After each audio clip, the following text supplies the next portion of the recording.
Hey, this is Amy with Creative Catapult Coaching, And Megan with Focus Like a Mother. and I feel like we're getting that part pretty down pat. This is what episode 8, I think we're on, I don't know if and you we're said 7 or 8 before, but wait, who's counting? not us. Not us. And this episode is information recall and kind of seeding thoughts in the brain for task initiation. I will, yeah, and I will let you because whenever we talk about planting seeds in the brain, I go to gardening. Uh, but I will let you explain kind of the direction that we're going with this and kind of how it's relevant to each of our lives. Sounds good. And this will be an interesting one to see if we run 10 minutes or 45. Because what I've noticed over time, how I often use reminders in a task list is just kind of a low-grade reminder for routine tasks that I need or want to do. Um, Things that I might forget over the weekend. It was like take the car to the car wash popped up as, something I'm doing once a quarter. Every Monday, I've got things like, oh, export the invoices for the week and add new people to the mailing list. And what's been really nice about kind of some of these is once I see them, they're super easy to do because they're routine. There's not a lot of decision involved in it. I may not do them immediately, but putting them back into my brain suddenly means that I'm more inclined to execute on them. Mm, And it's like I'm remembering, except I'm using paper to remember instead of my brain to remember, mm, or okay. digital reminders instead of writing out a to-do list. So Mm, this kind of preceding, like pre-dash seeding, not coming before, although I guess they're kind of the same. Anyway, is one of those things that I find really useful, and I can task switch rapidly between a lot of these fast items as long as I don't have to remember them. And I mm. remember kind of dredge them up from the long-term memory. Mm. Does that make more sense now? Yeah, I'm thinking about how it applies in some of the things that I do, and I'll say that we do in our house.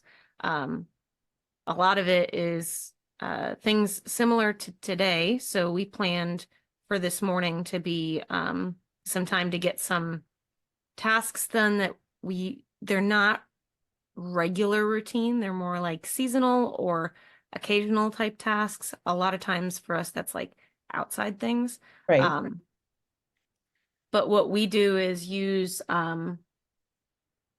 like a Google to do type list or just a running list with it's not really a to-do list because it is little projects or little they're not regular tasks, but we'll put them on there. So I had a post-it sitting inside of our back door that was all of the different things that I still needed to finish out on the back porch and in the backyard.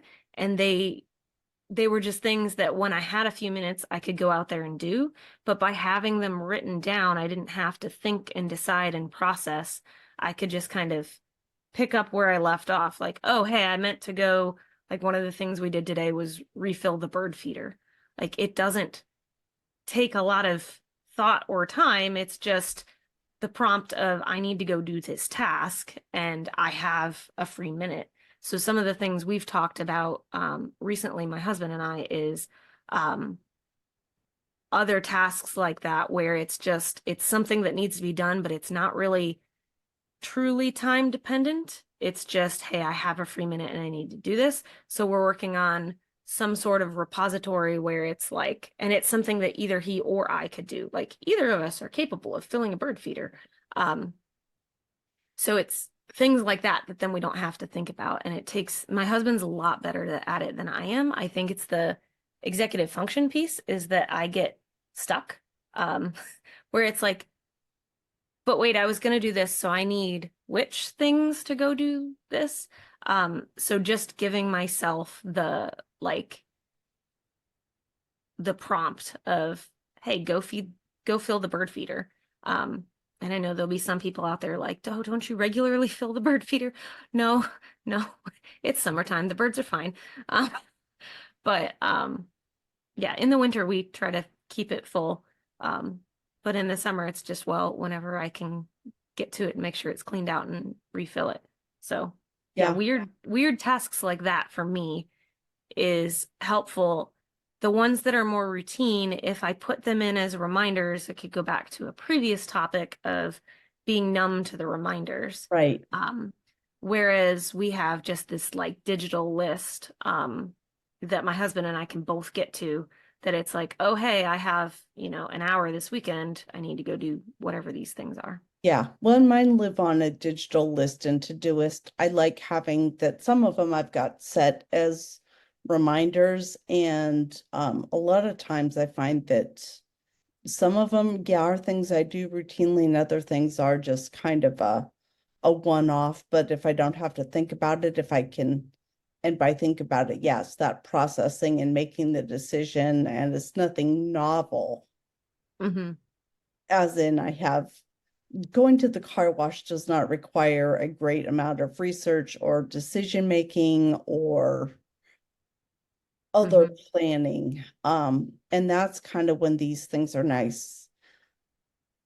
I know that for a lot of routine stuff, it's like, well, wouldn't you just want it to be habitual? And it's like, some of it actually is, and some of it I still benefit from seeing the reminder. For quite some time, I was doing some stacking of things in a morning routine, getting up, having breakfast, opening the blinds, making my bed. I think there were 8 or 10 things I had in this little potential pocket of stuff I could do in the morning. And I've fallen out of doing it in a routine, but I still have them in a little compact list that comes up every morning if I want to access it. And what I've noticed is because I seeing those things kind of reminds me, it's like, oh right, I did want to go make my bed. I mean, and some days I skip it, but this little list over time has really become like a little punch of dopamine every time I click things off on it. It's very weird. This is not an experience I've had in other areas of my life. It's like, oh, is this what other people actually get when they check off a list, that they actually feel like a chemical like thing happen in their Mm. brain? I just never understood that as a kid, that that was like a real thing. I just didn't get it. I didn't have it. I thought it was more like just something people said, not that it was actually something they experienced. Mm. Because I could see the logical point of like, oh, look, I'm 3/4 of the way through the list. That's good. But there was like no feeling attached to it. And Hmm. now with this little list, sometimes I have like a feeling or a sensation as kind of cool and very odd. But having that list and prompting it means I don't have to spend the mental effort in the morning on the recall, especially if I'm groggy and brain fogged, which happens more than I'd like to admit. Um, and especially if I'm having a hard time getting going, some of these little things can provide enough dopamine kick that I actually feel better, and suddenly doing the other things that are bigger and take more effort are much easier to approach. I can't do the eat the frog concept most mornings Mm. without starting with a bunch of smaller things first to get my brain kind of up and firing. Yeah, to build up. It's almost like building up momentum. Exactly. Yeah, and well, I mean, even building up momentum is probably its own topic all to itself because I experienced it earlier today. I was part of my task for chores for this morning was working on cleaning up one part of the garage, pick a part of the garage because it was messy. Um, and I told my husband I was going to finish my coffee while I stood there and thought about how I wanted to start the task because it was sort of chaos. And it was like, well, I have to pick something small and then sort of build up to it. But I think that that would be I'll have to add it to our notes as like a whole topic. Another piece to this one that we have in our notes that you mentioned was preceding the brain before coaching calls or before other like Oh, tasks. yeah, Is that's that one great. related to this one? It is. And I don't know if it's really the same process, but a lot of it is kind of like refreshing my short-term memories, kind of, I guess, what it feels like. So going back to review client notes, which happens sometimes, but also if I'm working on a specific topic for a class, if we're studying brain states will make their way into every coaching call because that's kind of top of mind. But I might also open a book and just skim something to give my brain some ideas for some new questions. And so that's kind of putting something in the front of my mind. And I think one of there's a term in education, and I'm now drawing a blank on what it is. But I feel like it's like priming the pump, I think is what it's Mm, referred to in educational psychology. Anyway, but you basically tell people you pre you present the information and then you teach about it. And so it's kind of like you're putting a base layer into the ground or mm. the neurons so that they're already kind of focused on that information and ready to hear or see or use it. Yeah, that makes sense. And I do something very similar or use the same concept for um not just coaching calls. Like a lot of times I'll do the review my notes about what we talked about last time or um the things that I'm currently working on in like my research or my own learning, but also for the most recent one that comes to mind is the very beginning of this month, I presented for a back to school night for moms. Um, and the presenters, we were all sitting there beforehand, and I had this like stack of printed papers. And Uh-huh. one of them asked, "Oh, is that like handouts or something?" And I was like, "No, it's my notes." What it was the printed transcript from a webinar on some very similar topics that I had done previously. And so I was just skimming through to like jumpstart my brain. That's one of the things I had a professor in grad school say was jumpstart the brain.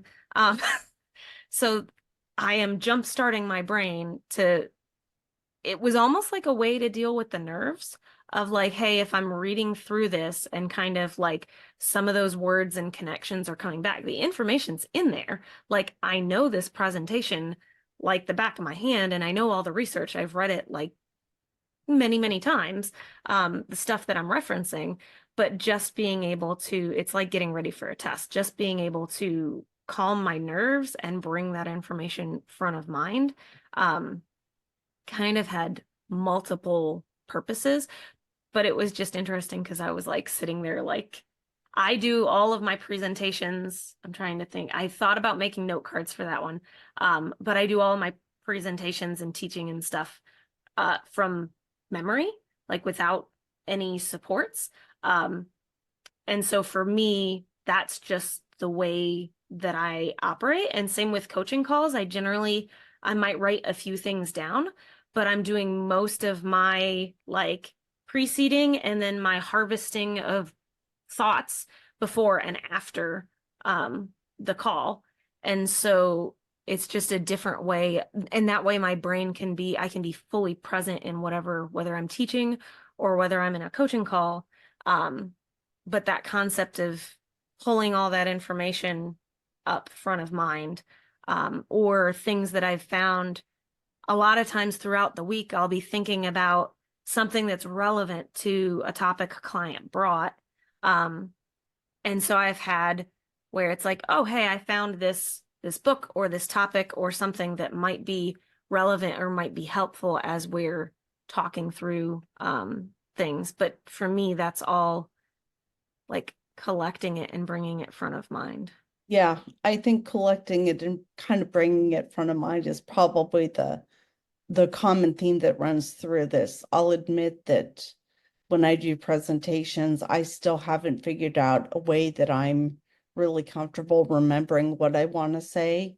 With the short-term memory, I've tried bullet points, and then I talk and extrapolate off the bullet points Mm-hmm. and then forget all the facts and stats I wanted to explain. Mm-hmm. Reading off a script is awkward and I don't sound good either.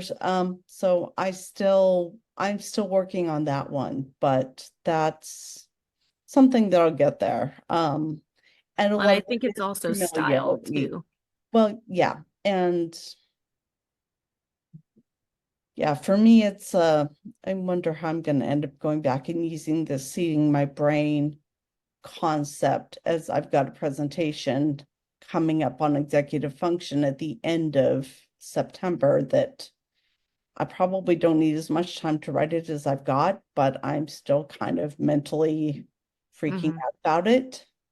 Mm-hmm. Um, it's on executive function. It's not like I don't know about executive function, but how or what to convey out of my mental soup.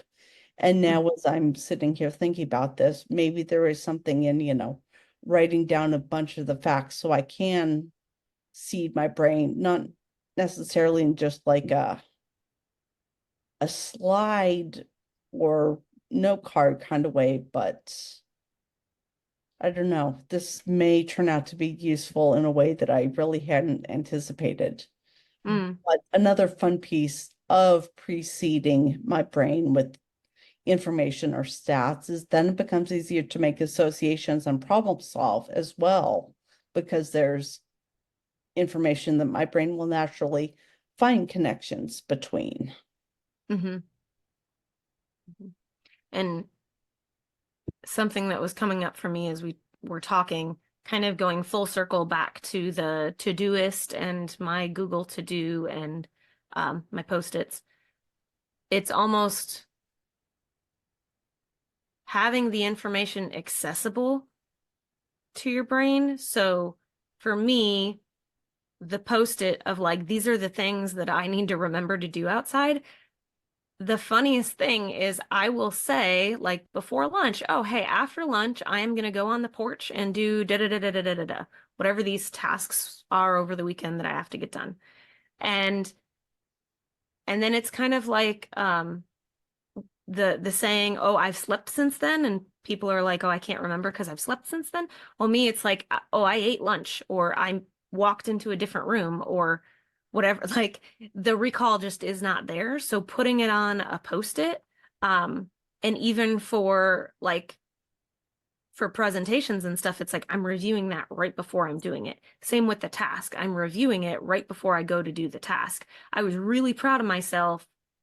I think it was yesterday, that I had tasks to do outside and I did not take any list. I didn't have these things written down, but I had the tools for the job, kind of the different things lined out. So I had like, a basket to collect the weeds that I was pulling in and, pruners for something else.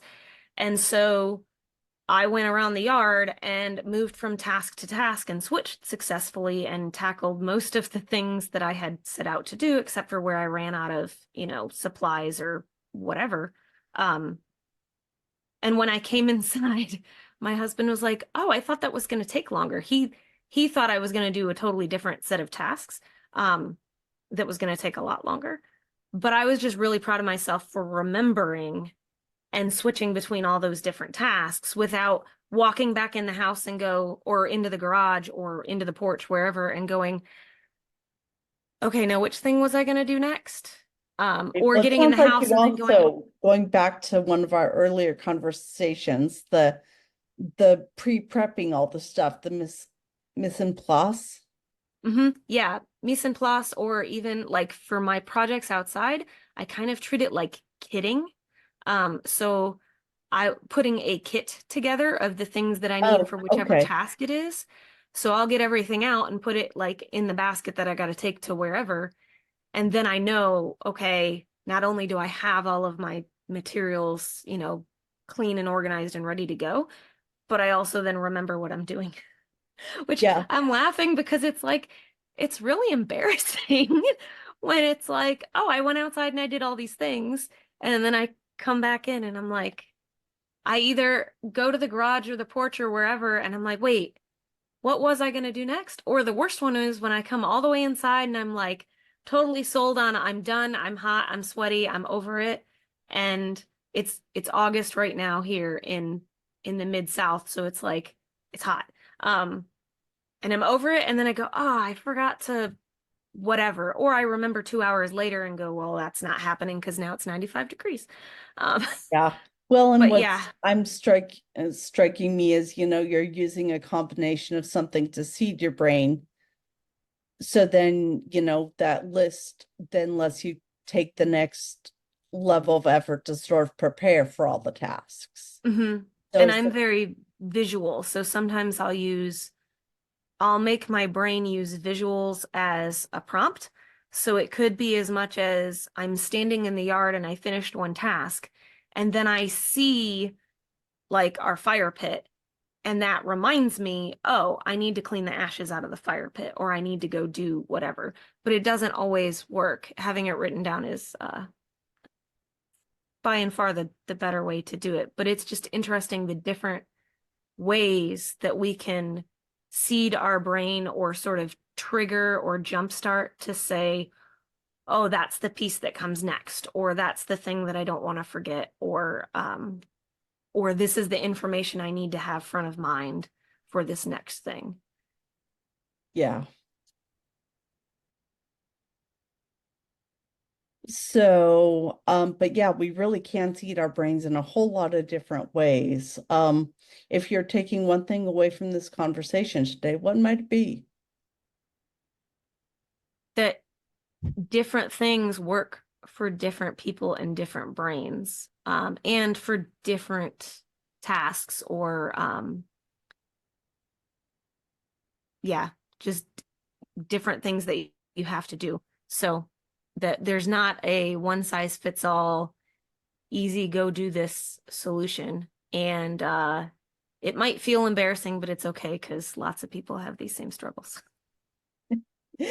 And we are putting ourselves and our brains out there, whether or not anyone is listening, it's a whole nother matter, but that's fine. So what's your one takeaway? Um, I'm really intrigued by how I can use this seeding my brain to remember the facts and figures specifically as I move into doing this presentation, because that's probably one of my bigger anxieties and fears is, I mean, I will give a presentation. It will be fine, but I may not include what I want in it. And that always scares me more than it should. I don't think Mm, scared is quite the right phrasing, but without overthinking it, we'll just leave that and I'll work out the nuance later. hmm Okay. Anything else for today? I'm tired. We preceded our brains with this, and this is why having some of this stuff written out is useful, because now that we've gone through it, my brain's like, all right, moving on. Yeah, and we even use this technique for I referenced our notes earlier. We just have a running list of topics or things that come up that are relevant for us, but it's almost like a topic list with little like comments next to it of like this is how this was relevant at the moment. So Yeah, it's just seeding our brains to come back to that topic later on, and then we go, oh, that's what that was about. right. Well, So, and again, I think what's also interesting is, the seating sometimes, unless we've got some interest in a topic in the moment, they feel flat. So if we can help ourselves remember what the spark around the topic was. mhm, Some of them are definitely things that I've got a bigger spark towards, and some of them are yours. Some of them we both do, but mhm. this helps us kind of sort through, that one's not interesting today, but maybe this other one over here is. Yeah. So Well, So, I think that's all we have time for today because we're right around 25 minutes. So all right. I'm Megan with Focus Like a Mother. And I'm Amy with Creative Catapult Coaching, and we'll catch you later.